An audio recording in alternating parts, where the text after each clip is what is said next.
Instant politique, c'est bien sûr donc avec Jacques Ayadi, président du parti Moël Bénin, qui va bien sûr répondre à nos questions. Monsieur Ayadi, bonjour. Bonjour à tous. Bonjour téléspectateurs. Merci d'avoir répondu à notre invitation. C'est un grand plaisir. On vous a suivi donc sur une chaîne internationale jeudi dernier. Vous étiez en train d'évoquer l'actualité liée aux élections législatives du 8 janvier 2023. 7 partis politiques sont en lice pour le scrutin des partis aussi bien de la majorité présidentielle que de l'opposition. Pour nombre d'observateurs, il s'agit des premières élections dites inclusives sous le régime de la rupture. C'est un avis que vous ne partagez pas du tout.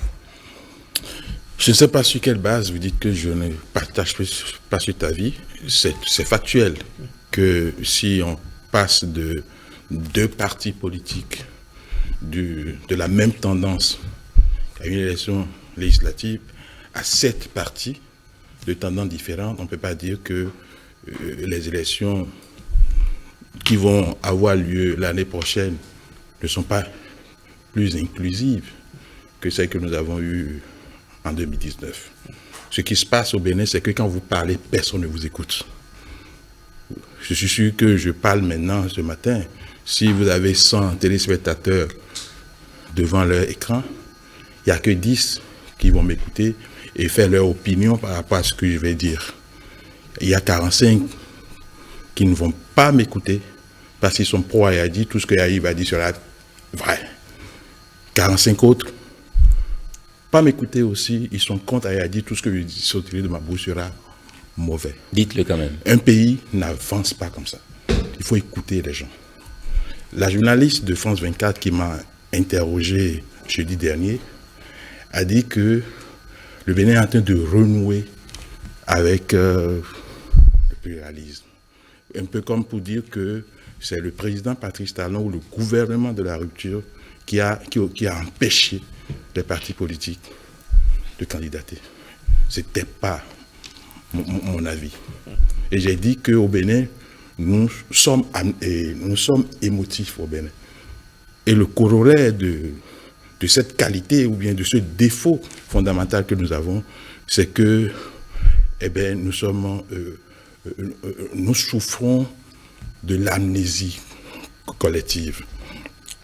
Tout le monde a déjà oublié le 6 mars 2019, lorsque après la publication de la liste des partis politiques retenus pour prendre part aux élections, la réaction que le chef de l'État a eue, tout de suite en réunissant toute la classe politique et en suppliant presque pour que nous allions retoucher les lois pour permettre à tout le monde d'aller à ces élections-là. Les partis dits d'opposition qui ont fait le pari de s'auto-exclure n'avaient pas cherché à répondre à cette invitation du chef de l'État. Et le chef de l'État a dit le jour-là, c'est pas parce qu'ils ne sont pas venus qu'ils ne font pas les associer pour que les tests soient revus. Il y a eu un comité paritaire qui est mis en place. Il y a un protocole d'accord qui a été signé de part et d'autre. Il y avait 2 députés de l'opposition qui avaient mis leur signature sur cet accord-là. Éric Ounete, qui est un grand ami, et Gaba Yaya, je crois, du côté de l'opposition, et d'autres de la majorité. Mais après un détour au domicile du président, comme on l'appelle, Nicéphore Soglo, ils ont renoncé à leur signature. Et ils ont enrhumé le processus de retoucher à ces tests-là pour que tout le monde puisse aller aux élections. Donc, qui a exclu qui? Aujourd'hui, que ces partis politiques ont décidé de revenir dans la loi.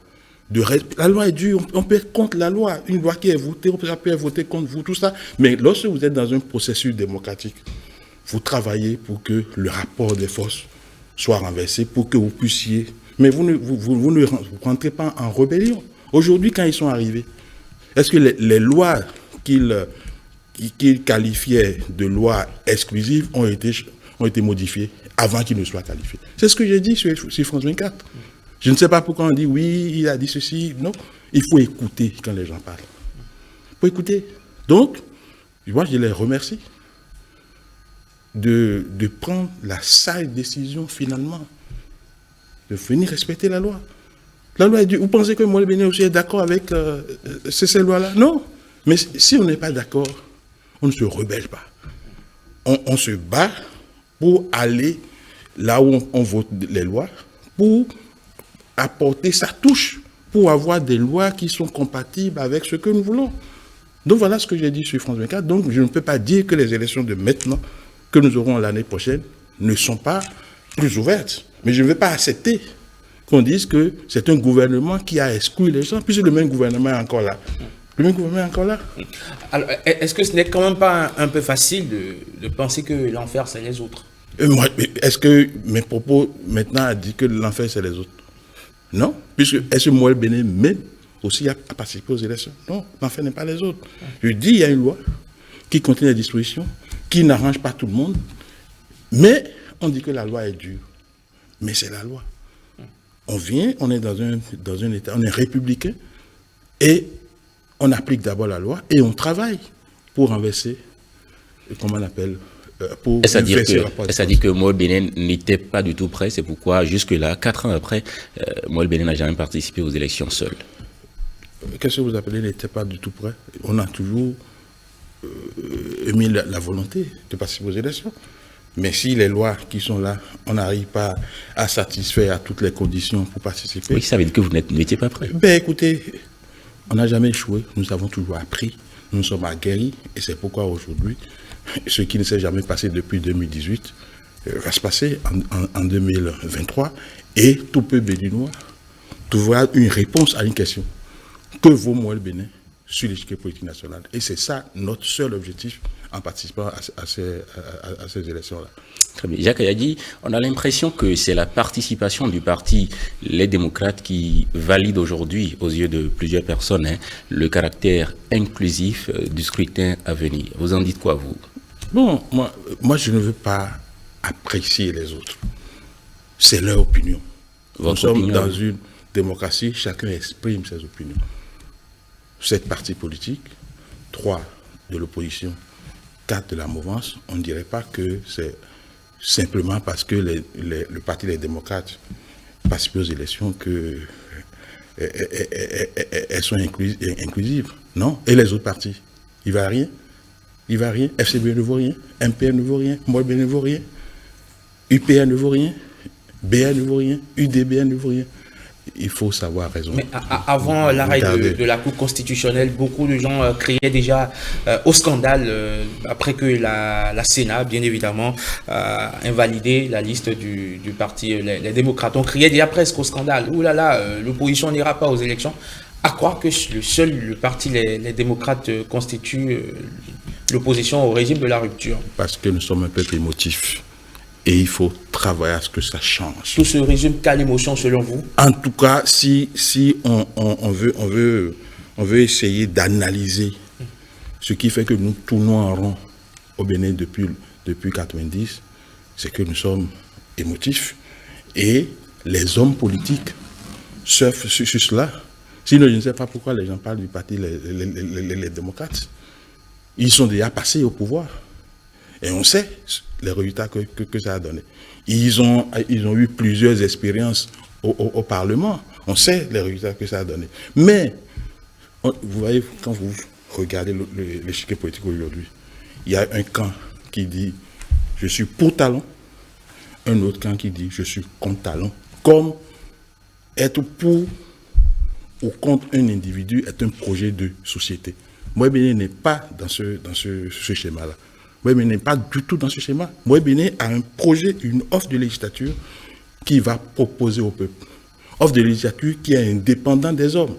Parce que lorsque vous focalisez, j'entends des gens dire on va sanctionner. On va les sanctionner pourquoi? Parce qu'ils donnent de l'eau à une majorité béninoise, parce qu'ils construisent des routes de qualité, parce qu'ils modernisent les marchés du Bénin, parce qu'ils démocratisent un peu l'accès à l'état civil au Bénin, parce que, il faut que les gens disent ce qu'ils veulent faire. S'ils ne disent pas ce qu'ils veulent faire, ils disent, ah, moi, bon, il y en a qui disent qu'ils ont un truc là, il veut balayer. Il veut balayer pourquoi? Il y en a qui disent oui, nous sommes soutien de parti talent. Ce n'est pas un projet. Qu'est-ce que vous voulez aller faire? Vous dites, en tout cas, nous avons notre offre législative. Et en temps utile, vous allez pouvoir. Parce que nous ne sommes pas. La campagne n'est pas encore ouverte. Absolument. Sinon, nous allons dire point par point ce que nous voulons faire avec des indicateurs identifiables et mesurables pour remettre en les mains du peuple des instruments pour savoir si nous avons pu, comment on appelle, répondre, satisfaire à nos engagements ou pas. Les gens parlent d'exclusion. La vraie exclusion est là. Et ça n'intéresse aucune chapeau politique. Laquelle? La vraie exclusion. Il y a plus de 80% des Béninois qui sont exclus du jeu politique au Bénin. Mais comment alors? Sur quelle base? On dit que pour être président de la République, il faut avoir 40 ans. Pourquoi? Sur quelle base? Vous savez combien de Béninois ont entre 18 et 40 ans? Sur quelle base on dit que lorsque vous êtes un Béninois et vous résidez à l'extérieur, si vous ne faites pas 1 an en continu au Bénin avant les élections et législatives, vous ne pouvez pas candidater? Sur quelle base? Sur quelle base? Sur quelle base? Le débat parlementaire est exclusivement fait en français, avec une radio qui fait une retransmission en direct, mais à l'endroit de quelle population? Donc voilà les exclusions dont il faut parler. Aujourd'hui au Bénin, lorsque nous voulons construire les infrastructures, comment nous prenons en compte les personnes handicapées? Si ce studio était, comment on appelle, à un niveau peut-être 3e étage ou 4e étage, et que vous invitez une personne en situation de handicap moteur par exemple, en concevant ces infrastructures-là, quelles sont les lois que nous avons prises au Parlement pour imposer au gouvernement de faire en sorte que si on veut faire un projet, qu'on tienne compte de ces personnes-là? Donc voilà des éléments qu'il faut faire chose là. Au lieu de dire oui, nous sommes pour, nous sommes contre, ce n'est pas un projet. Et moi, le Bénin est venu sur le chiquet politique pour élever le niveau du débat politique. Parce qu'on fait du recyclage tout le temps. Quelqu'un vient au pouvoir, on est mécontent, il part, quelqu'un d'autre vient, et puis on dit oui, lui, mais il est mauvais. Au lieu de chercher quelqu'un d'autre, on retourne. C'est ce que nous avons fait depuis 1990. Sinon, je ne sais pas pourquoi on parle de démocrates, on parle de ceci, on parle de cela, alors que c'est des gens qui sont passés, et on les a vus. On les a vus. Nous sommes maintenant en plein dans le processus électoral. Vous avez réussi, comme d'autres partis politiques, à avoir votre récépissé définitif avec peut-être votre lot de difficultés. Comment est-ce que vous appréciez aujourd'hui, à cette étape bien sûr, le processus électoral? Le processus électoral passe très bien. Et ce n'est pas parce que nous avons eu le récépissé définitif que tous les griefs que nous avons contre le code électoral s'effacent. Nous ne sommes pas émotifs, nous. On ne peut pas complexifier la participation à une élection pour que si les gens obtiennent le récépissé définitif, ils se comportent comme s'ils ont déjà gagné les élections. Donc si nous, on va au Parlement, si le peuple nous fait confiance et que nous avons quelques députés à l'Assemblée, nous allons revoir tout ça. D'accord, on va venir. Le moment arrive pour parler de tout ça. Qu'est-ce que vous avez contre le code électoral? Écoutez, on a écrit à la Sénat. On n'a pas eu gain de cause. Nous sommes allés devant la Cour constitutionnelle. La Cour constitutionnelle a pris sa décision. Nous sommes républicains. On sait. Mais vous voyez, on vous dit que lorsque vous avez votre pièce d'identité nationale, il faut que vous justifiez votre nationalité avec un certificat de nationalité. Est-ce qu'un pays normal écrit des choses comme ça? Quand nous, on posait le problème, on était d'abord seuls. Ceux que vous parlez d'opposition, ou bien, c'est pas leur problème. Parce que, ils savent qu'ils ont les moyens d'aller faire ça. Ce qui concerne le peuple même n'intéresse pas la classe politique. Quand nous, on posait ce problème, on pensait que oui, ils sont incapables de... Non, nous, on a lancé le processus de préparation des élections législatives depuis 2021, juste après les élections présidentielles. On a dit 2023, c'est maintenant, on a commencé. Donc on était prêts. Mais ce n'est pas parce qu'on est prêt que si on met des choses dans la loi pour remettre en cause le Bénin même, qu'on ne va pas en parler. Donc il y a plein de choses. Plein de choses. Oui, même la caution qu'on demande. 1 500 000 points par candidat. C'est trop. C'est trop. Il faut pouvoir travailler pour... C'est l'exclusion, ça. C'est aussi l'exclusion. Ça aurait pu être combien? Ça aurait pu être rien. Ça aurait pu être rien. Parce que l'argent ne peut pas tout déterminer dans le pays. Il y a des gens qui sont bien, qui ont quelque chose dans la tête, mais qui, parce qu'ils n'ont pas la possibilité de verser la caution, sont exclus.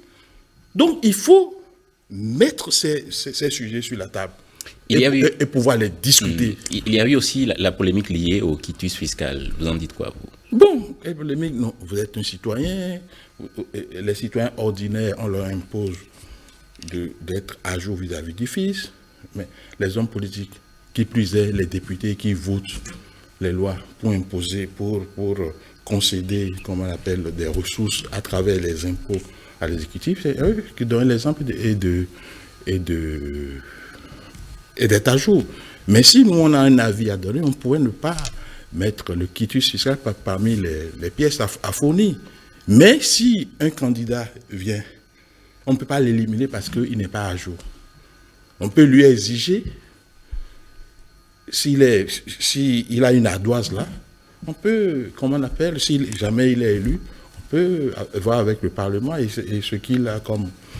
C'est-à-dire, on peut... Prélèvement à la source. On peut faire choses là. Bon, donc c'est des choses... il faut revoir ça. On n'a pas besoin d'être de la mouvement ou de l'opposition pour faire... Mais vous n'êtes pas sans savoir qu'il a fallu l'intervention de la Cour constitutionnelle pour que les démocrates reviennent en jeu.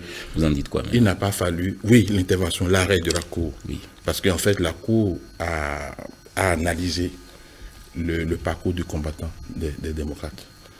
Bon, ils ont surfé sur le fait que la Direction générale des impôts n'a pas réagi dans le délai pour donner un avis favorable aux démocrates. Mais nous, on était dans la même situation que les démocrates. C'est-à-dire nos militants, nos candidats à la candidature qui n'avaient pas réussi à avoir leur quitus fiscal. Le 2 novembre, à midi, ils ont été tous rayés de la liste de candidats. Les démocrates aussi auraient pu faire ça. Au lieu de créer la polémique qu'ils ont eu à créer en maintenant envers et contre tout des gens qui n'ont pas de quitus. Et alors qu'ils savent que cette pièce-là est éliminatoire. Nous ne sommes pas d'accord que le quitus soit éliminatoire. Mais comme c'est la loi, il faut l'appliquer. C'est pourquoi on a dit à midi, si un candidat à la candidature n'arrive pas à remettre son quitus fiscal, il est rayé de la liste. Très bien. Voilà. Alors justement, quand on scrute un peu de près votre liste, on se rend compte qu'il y a toutes sortes de profils, des profils assez hétéroclites, assez disparates. Il y a même des acteurs culturels bien connus dans notre pays. Certaines langues soutiennent que vous voulez jouer sur la fibre de la popularité. Qu'en dites-vous? Oui, donc c'est leur droit de le dire. Mais c'est pas nous notre objectif. On a parlé de l'inclusion. On a parlé de la fierté nationale par l'inclusion. On a dit que nous voulons oser l'inclusion pour un Bénin inclusif.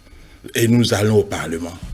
Le Parlement, on dit que c'est la représentation du peuple. Donc, lorsque on prend l'effectif, les 109 députés de l'Assemblée, on doit pouvoir avoir chaque catégorie des Béninois dedans.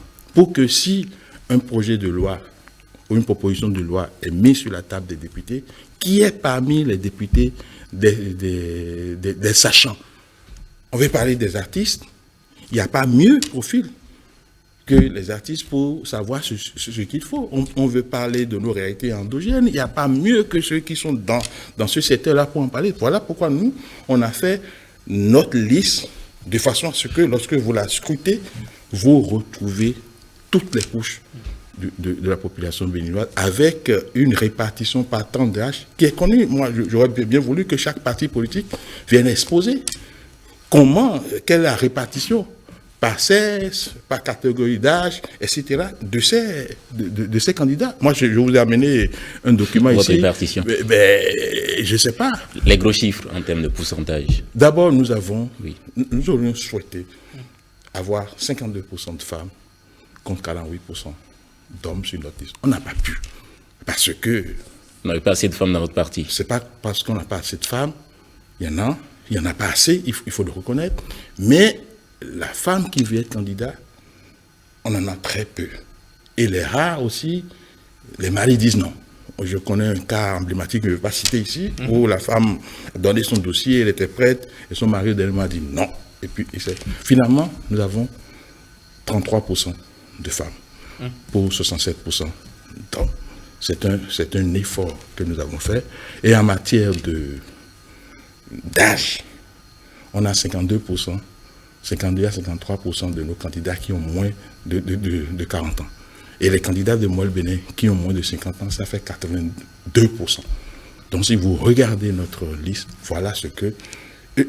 à travers notre liste, nous essayons de régler un peu le problème d'exclusion. Seul ce que la loi ne nous permet pas de faire, c'est ça que nous n'avons pas fait. Sinon, on aurait déjà mis sur notre liste des Béninois qui résident à l'étranger. Nous avons mis 3 personnes en situation de handicap sur notre liste et en très bonne position, de sorte que, à travers moi et Bénin, nous aurons peut-être, si le peuple nous fait confiance, quelques personnes en situation de handicap au Parlement. Très bien.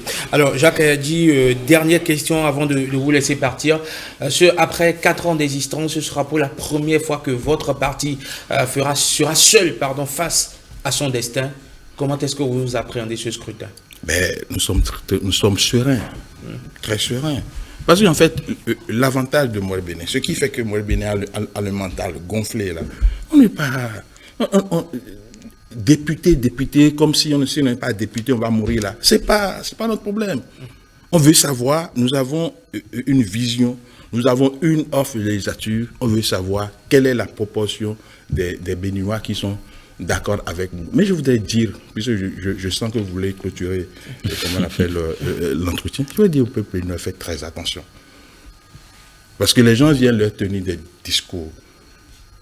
Et sur la base de ces discours-là, ils leur font confiance. Mais quand ils vont au Parlement, ils vont faire autre chose. Aujourd'hui, tout le monde parle de loi exclusive. Ces lois-là ont été votées par qui? Ont été votées par la 7e législature. Comment le peuple béninois a-t-il voulu la 7e législature? Nous avons eu 41 députés d'un camp et 42 de l'autre. Et vous vous rappelez bien comment le président Mbedi a pu se faire élire président de l'Assemblée nationale. Le discours du politique au Bénin n'est pas faux, c'est ça? Pourquoi les gens ont quitté leur camp? Pourquoi? Si les lois dont on parle aujourd'hui sont des lois mauvaises, mais c'est tout le monde.